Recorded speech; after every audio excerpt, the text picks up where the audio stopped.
Hi everybody, Adrian Plass here. Yes, and Bridget, hello. Oh, number 17. Number 17 weeks 17. of sounding the shallows. Yeah, and no nearer to the shore at all. In fact, certainly in the UK and in quite a lot of Europe, it's been quite a scary week, really. The prognosis is pretty awful, isn't it? And I think it's been really tough for lots and lots of people. I think it's been a heart-sinking week. Yeah. When I first heard the words, by next spring, Yeah. my heart did sink, I have to say. Yeah. Yeah. But you've been Not keeping easy. us going, because we've had some lovely emails and messages about things we've been talking about perhaps over the last few weeks. I mean, we've had a couple of people talking about school, and that's what we were talking about just at the beginning of September when all the kids were going back, weren't Yeah, we? we've had some interesting things. Now this is a horror story, really, but I mean it's funny in a way. But I bet it wasn't then. When I was 6, I was jumping up in a corridor, and I accidentally banged my head on a large fire extinguisher, Dear. which immediately started to shoot out thick foam. It was flying everywhere. Other kids loved it. My teacher arrived and carried the whole thing, still foaming, to the cloakroom sink, and I was called in to see him, and I really thought I would receive some terrible punishment. But he just asked me if I was okay and if my head was hurting. I couldn't believe he wasn't cross. Wasn't that nice? Yeah, such a sympathy nice, and grace. nice Yes. story. I don't know of contrast though. Somebody was remembering something that I think actually caused her problems for a lot of her life, really, and it was about an English teacher who could be really very caustic. And apparently one day she said to this girl was 12 years old, and she said, "Don't ever have your picture taken for the Burnley Express." And when this girl said, "Why not?" she said, "Who'd want to eat fish and chips off your face?" The thoughtlessness, sometimes I horrible, isn't it? really Yeah. don't think that could happen now, Oh, but dear. that was pretty grim.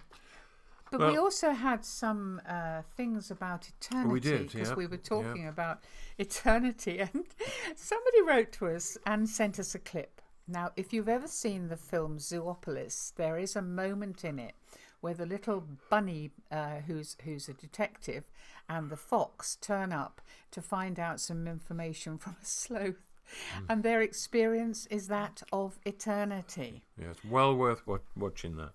Drive you mad, but it's wonderful. Yeah.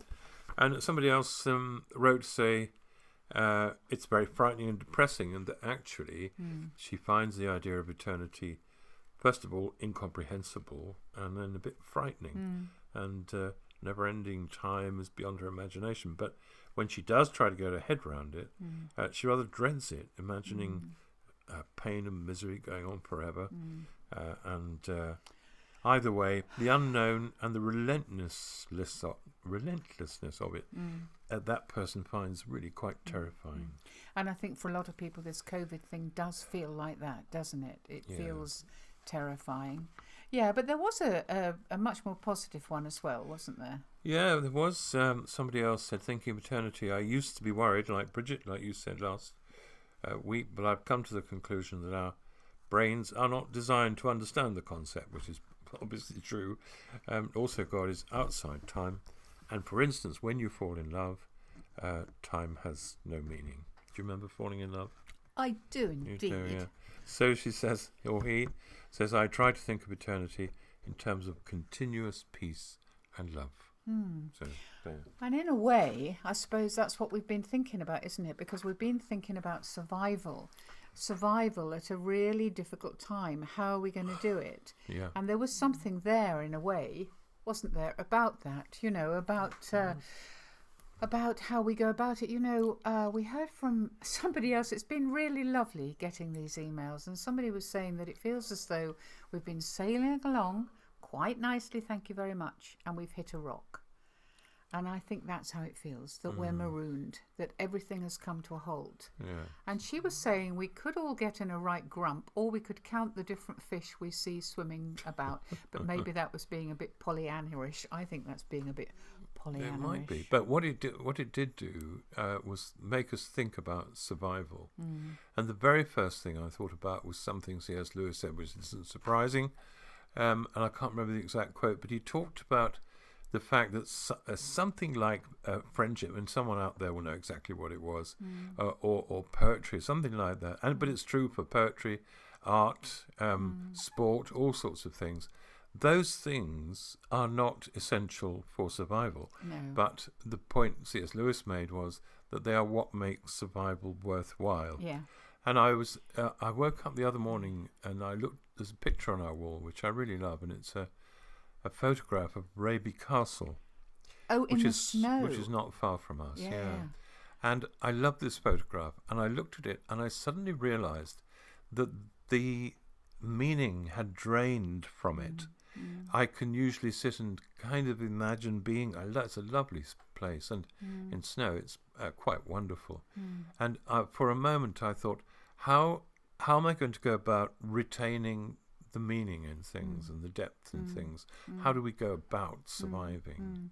So we probably do have to be a bit Pollyanna-ish, don't we? I mean, she was always looking on the bright side and crashing through boundaries. She was quite annoying, really. wasn't she? She really? could be Pollyanna, annoying, yeah. but she was very good at showing people how you can keep going and doing things. And oh my goodness, how are we going to survive? How can we do it well?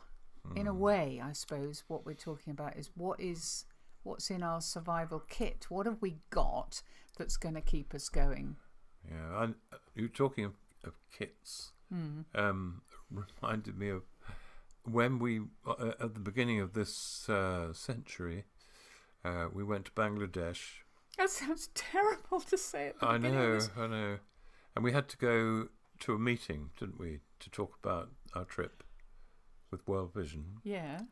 And they produced an AIDS kit. They did. And they said, "Here's your AIDS kit." They did. And I thought, why exactly do I need an AIDS kit? But of course it was in case we might contact something in some way. Well, and also that we would have clean needles, so we wouldn't use any of those. So that was part of the survival thing. The other one was thing that indicated that we wouldn't survive at all, because they said if you are kidnapped or something, we have another piece of paper here for you to sign to say that you don't require being paid for. Oh, well, no, so it was that you that come the back ransom again. wouldn't be paid. Well, that's what I'm saying. Yeah, Yeah, they won't pay for you. Yeah, That's because exactly obviously any charity could be held up. That's right. Appallingly Yeah. badly. And so, in retrospect, I understand that, but yeah. I do remember sitting there and thinking, "Oh my goodness, are we doing the right thing?" But we were. Yeah. We were. Yeah. Well, interestingly, and I know we mentioned Bangladesh, I don't know why it's so much in our minds, except that there were people coping with far worse than anything that we're coping with on a day-to-day basis. And if you remember, we called the book Colours of Survival. And we called it Colours of Survival because symbolising their determination to not go under are the saris that the women wear, because they are beautiful, even when they're threadbare, even when they've been washed in a gutter and hung on a corrugated iron roof in one of the worst slums in the world to dry. There is kind of a grit in their statement to the world that they will wear colour. Unremitting, yes, that's absolutely right. Yeah. And we bought some, didn't we, and brought them back. Yeah, we did. From Bangladesh and used them for a tour we did. Yeah. And survival in Bangladesh, yeah. So what about now? Well, now, survival there has always been difficult for people. Exactly. They would laugh at some of the things we say about difficulty. Yeah. But here, now, there's an odd tension, isn't there, between individual responsibility, our response to the restrictions that have been... Well, that's the shift, isn't it? It's a shift from the government saying you shalt all stay in to saying it's now up to you. We're telling you what you should do and we will take it very seriously. Don't, but it's your individual responsibility. Yes, they're trying to say it without saying it in a way, aren't they? But it's not easy, and the temptation to cheat the rules is, I guess, always there. Yeah. For some reason, when I was a lad, I've never called myself a lad. When I was a boy, I read a lot about the Titanic, and the tragedy of that filled my head. And I remember reading about one man who who got onto a boat dressed as a woman. Ah. I don't know if he managed to get away, but he was in the corner of a boat, and perhaps he got away. That was a kind of deliberate and uncompromising act of cheating. Yes, he did cheat. Yeah. It is tempting, though. It is tempting. I'm sure most of us want to just fudge it just a little bit at the moment. I mean, that's what temptation is, isn't it? It's being tempted to do or not do something you really. Yeah, temptation isn't standing straight and tall and saying I don't want to do it. It's saying I want it. But yes. I think the thing that occurs to me is that talking about not just Christians, but anybody who has a moral foundation in their lives, is that it's got to be real. It's got to be real. Whatever it is, you will now discover how real it is. Yeah. Well, if you're talking about the Titanic, I mean, that's a very good example, isn't it? Because as far as all the blurb about, I was going to say the website. Don't think they quite had websites then. 1912, I don't think it's quite started but then. all the information about that boat was that they had enough lifeboats, if you remember. That's right, and actually they had cheated. Yeah. It was not what they said it was. And when it came to the crunch, that's when suddenly you realised how thin the story was and how many holes there were in the story, let alone in the boat. And it's not always malicious. I mean, I don't know if you remember, but when we were in this town a while ago, there was an abbey there. There was a restaurant attached to it, a sort of refectory. And you went off into the town to do something. I think I went to park the car. Yeah, you probably did. And we arranged to meet in the cafe and have a coffee. So I go into the cafe, it's Sunday, and I'm the only customer there. And I went up to the counter, and there was a young girl. They were probably both school kids who she must have been, I don't know, 16, 17, something Sunday like that. Job, And I said, morning. She said, morning. I said, I'll have a coffee, please. She said, she was very solemn. She said, yes, a coffee, okay. And she said what it cost. And I said, look, by the way, I've only got a £20 note. Is that going to be all right? And she said, no, I can't do that. So I said, oh, that's a shame. And she turned to a very tall, skinny young man standing next to her, who looked a bit younger, actually. She said, can we do that? And he said, no, we can't do that. She said, no, I'm sorry, you can't have a coffee. So I said, I'll tell you what then, my wife has gone off to the town, she'll be back soon. You give me my coffee, and then when she comes, we can sit together, and she'll come and pay for it. And she said, no, we can't do that. And he said, no, we can't do that. So at this point, I got a bit silly, and I said, look, I tell you what, if I do a little dance for you, how would that be? And then that could pay for the coffee, couldn't it? Poor kids. So she looked at him, not a smile inside, said, no, we can't do that. So in the end, then this man suddenly appeared, an older man, said, what's going on? And they said, he wants a coffee, but he hasn't got anything. He's only got a £20 smaller than a £20 note. And he said, there's a cupboard under you full of change. This is a cafe. Yes. We sell coffee. And I said, do you know, I thought that was the case. Yeah, so I got my coffee. Now, nothing against those two young people. No. I know that.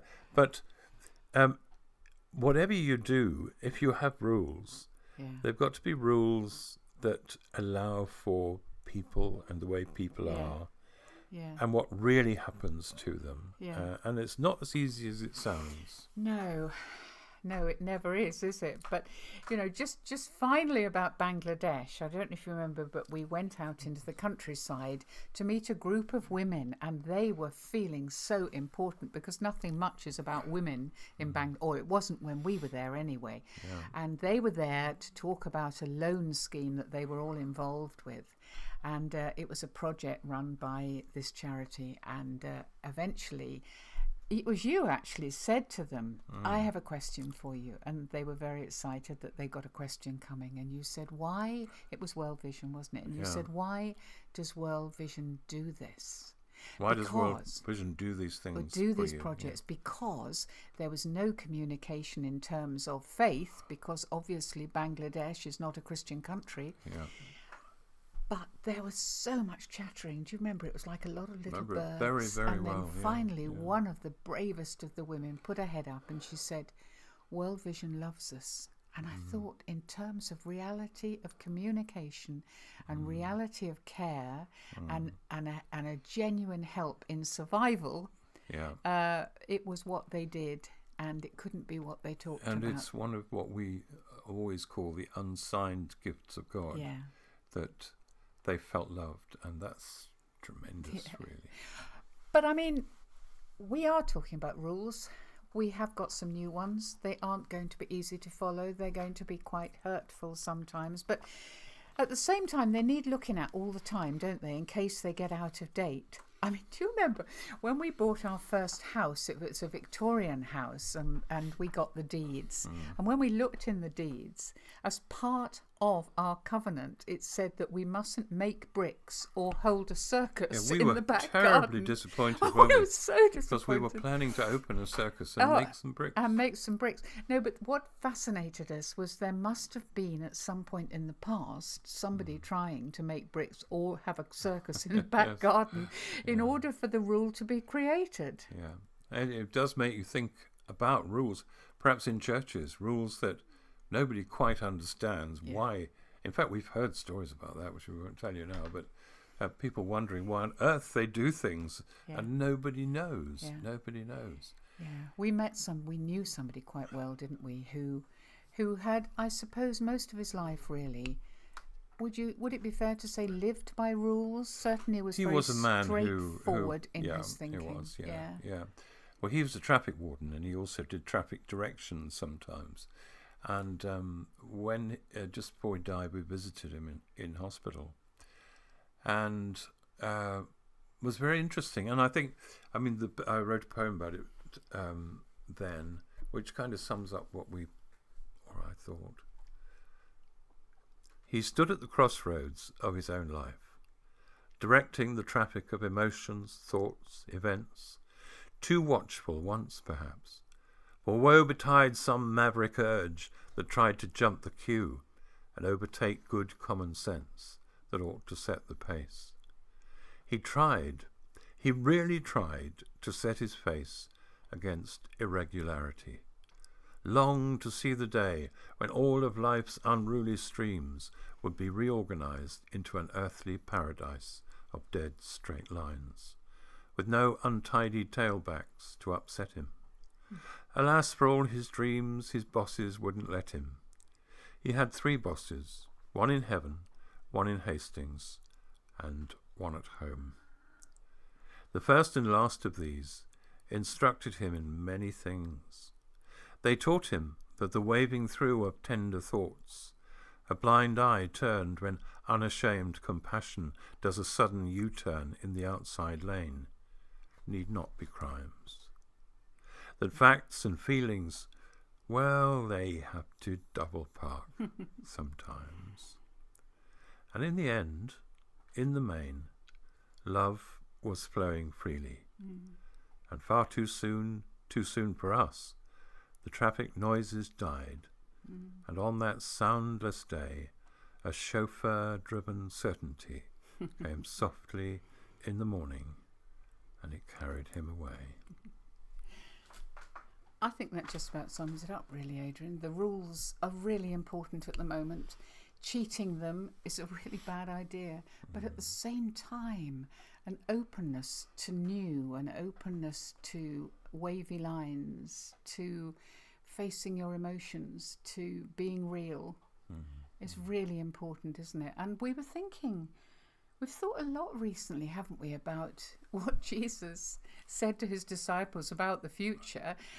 And he didn't give them a cosy survival pack any more than we got our cozy AIDS kit or had to sign our form. He didn't say, right, what I'd like you to do is keep your head in a bucket and not get involved in anything, and certainly not put yourselves in danger. No, it was very, very difficult because he knew the bigger picture, as we call it, was what they were supposed to be focusing on. And survival didn't mean that you were safe No. in a worldly sense, but that you protected your inner self Yeah. through love, through looking after each other, particularly. John 15, love one another, love one another, love one another, over and over again. Yeah. And he gave us the Holy Spirit. And I think it's something that I've relying on more and more, really, that sense that we have a gift, that's beyond anything, really, to help us keep going, to help us love as he first loved us, and all the rest of it. But there are other things in our survival packs, aren't there? There's some silly things. I mean, we've been watching some 90s sitcoms and quite enjoying that, actually. Here's something I wrote a long time ago. It's very, very silly. It's about Zechariah, the father of John the Baptist. And you probably know he and his wife Elizabeth had not had children, and that was terrible. And one day he was in the temple preparing all sorts of stuff. Yes, and on the basis of the fact that we've been watching a lot of 90s sitcoms, yes, here is one. Here is one, and an angel appeared, and this is the dialogue between the angel and Zechariah. So what happened, Zechariah? Well, I was in the temple, and I was minding my own sacramental business, and an angel come in. Oh, you mean he came in through the door? No, he manifested himself. Oh. And he got mad at me. Well, why did he get mad? Well, he told me I was going to have a child, and I said I can't. And he said, why not? And I said, because I'm a man. I didn't like the way he looked at me when I said that. I took deep expectation to his manner. He said, no, your wife Elizabeth's going to have a child, and the child's name will begin with J. Oh, well, now, how did you feel about that? But I was very pleased. Uh-huh. I thought, lovely, we'll call her Jessica. Jessica the Baptist? No, he said, no, it's going to be a boy called John.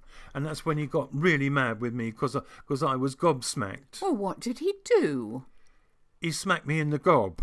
He said I wouldn't be able to talk for 9 months. Imagine that, 9 months. Imagine me dumb for 9 months. That's what he said I'd be. Right. So what did you do? Well, I decided to go home and share with my wife Elizabeth all that I had come to pass. But Zechariah, you couldn't talk. No, but I had some pieces of papyrus, piles of pieces of papyrus, and I took a piece of papyrus from one of my piles. Uh-huh. Yeah, and I scribed some words on it. And what were the words? I got a bit of trouble, Betty. I think possibly we have travelled abruptly from the reasonably sublime to the utterly ridiculous there. Utterly ridiculous. But that's not such a bad thing. No, we need a mix. I hope we you need survive. the Holy Spirit, we need laughter. I hope you survive till next Friday. Do you think we will? If you do, we'll see you then. Bye-bye. Bye-bye.